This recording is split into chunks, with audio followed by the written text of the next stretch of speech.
شوال کی 11 تاریخ کے احکام قرآن و حدیث کی روشنی میں ایک جامع بیان۔ الحمدللہ رب العالمین والصلاۃ والسلام علی سید الانبیاء والمرسلین۔ اما بعد، میرے پیارے بھائیوں اور بہنوں، آج ہم ایک نہایت اہم اور اصلاحی موضوع پر گفتگو کریں گے، اور وہ ہے شوال کی 11 تاریخ کے احکام قرآن و حدیث کی روشنی میں۔ یہ موضوع اس لیے بھی اہم ہے کیونکہ ہمارے معاشرے میں اکثر مخصوص تاریخوں کو لے کر مختلف باتیں مشہور ہو جاتی ہیں جن کی حقیقت سے بہت سے لوگ ناواقف ہوتے ہیں۔ اسلام کا بنیادی اصول کیا ہے؟ سب سے پہلے ایک بنیادی اصول کو سمجھ لیں۔ اسلام میں کوئی بھی عبادت عمل فضیلت صرف اسی صورت میں معتبر ہوتی ہے جب وہ قرآن سند سے ثابت ہو۔ اللہ تعالیٰ قرآن مجید میں فرماتا ہے، اور جو کچھ رسول تمہیں دیں وہ لے لو اور جس سے منع کریں اس سے رک جاؤ۔ سورۃ الحشر 7۔ یہ آیت ہمیں یہ سکھاتی ہے کہ ہمارا معیار صرف اور صرف نبی کریم کی تعلیمات ہے۔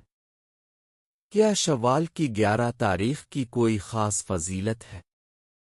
میرے عزیزو، اگر ہم قرآن و حدیث کا گہرائی سے مطالعہ کریں تو ہمیں یہ بات واضح طور پر معلوم ہوتی ہے کہ شوال کی 11 تاریخ کے بارے میں کوئی خاص فضیلت، کوئی مخصوص عبادت، کوئی خاص روزہ وظیفہ نہ قرآن میں بیان ہوا ہے اور نہ ہی کسی صحیح حدیث میں اس کا ذکر ملتا ہے۔ پھر غلط فہمیاں کہاں سے آئیں؟ ہمارے معاشرے میں بعض اوقات لوگ اپنی طرف سے کچھ دنوں کو خاص بنا لیتے ہیں، بغیر تحقیق کے باتیں پھیل جاتی ہیں۔ یاد رکھیں، دین میں اپنی طرف سے کسی چیز کو شامل کرنا بہت خطرناک معاملہ ہے۔ نبی کریم نے فرمایا، جس نے ہمارے اس دین میں کوئی نئی بات ایجاد کی جو اس میں سے نہیں، وہ مردود ہے۔ بخاری و مسلم۔ بدعت کیا ہے؟ بدعت کا مطلب ہے دین میں ایسا نیا عمل شامل کرنا جو نبی اور صحابہ سے ثابت نہ ہو۔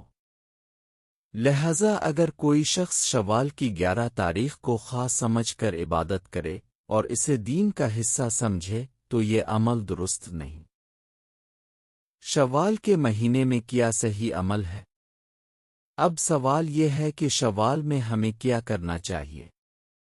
سب سے اہم عمل شوال کے 6 روزے۔ نبی کریم نے فرمایا، جس نے رمضان کے روزے رکھے پھر شوال کے 6 روزے رکھے تو گویا اس نے پورے سال کے روزے رکھے۔ صحیح مسلم۔ ان روزوں کے لیے کوئی خاص تاریخ مقرر نہیں۔ آپ مہینے میں کسی بھی دن رکھ سکتے ہیں سوائے عید کے دن کے۔ دیگر مسنون نفلی روزے۔ اس کے علاوہ کچھ اور اعمال بھی ہیں جو ہر مہینے میں مستحب ہیں۔ ہر مہینے کے 3 روزے 13، 14، 15 عام پیر اور جمعرات کے روزے یہ سنت ہیں اور ان کا اہتمام کرنا باعث اجر ہے۔ اسلام کی خوبصورتی۔ میرے عزیز بھائیوں، اسلام ہمیں آسانی سکھاتا ہے نہ کہ مشکل۔ یہ ہمیں سادگی اور اخلاص سکھاتا ہے نہ کہ خود ساختہ رسمیں۔ اللہ تعالیٰ فرماتا ہے، اللہ تمہارے لیے آسانی چاہتا ہے اور تمہارے لیے سختی نہیں چاہتا۔ سورۃ البقرہ 185۔ ایک اہم نصیحت۔ بعض لوگ کہتے ہیں، اگر ہم نیکی کر رہے ہیں تو اس میں کیا برائی ہے؟ لیکن یاد رکھیں، نیکی وہی ہے جو نبی کے طریقے کے مطابق ہو، ورنہ وہ نیکی نہیں بلکہ گمراہی بن سکتی ہے۔ ہمیں کیا کرنا چاہیے؟ صحیح علم حاصل کریں، قرآن و حدیث کو سمجھیں، مستند علماء سے رہنمائی لیں، ہر سنی سنائی بات پر یقین نہ کریں، دل کو جھنجھوڑ دینے والی بات سوچئے، اگر ہم پوری زندگی ایسے اعمال کرتے رہیں جو سنت کے مطابق نہ ہوں، تو کیا وہ اللہ کے ہاں قبول ہوں گے؟ اس لیے ضروری ہے کہ ہم اپنی عبادات کو سنت کے مطابق درست کریں۔ عملی عزم، آج نیت کریں، ہم صرف وہی عمل کریں گے جو ثابت ہے۔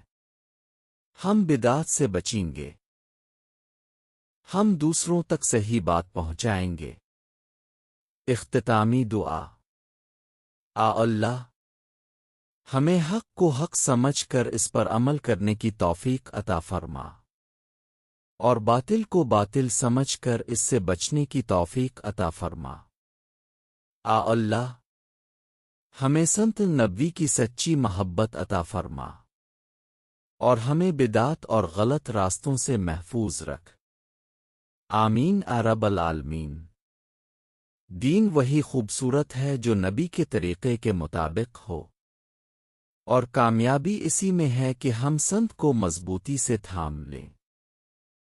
اللهم صل على سيدنا محمد وعلى آل سيدنا محمد وبارك وسلم۔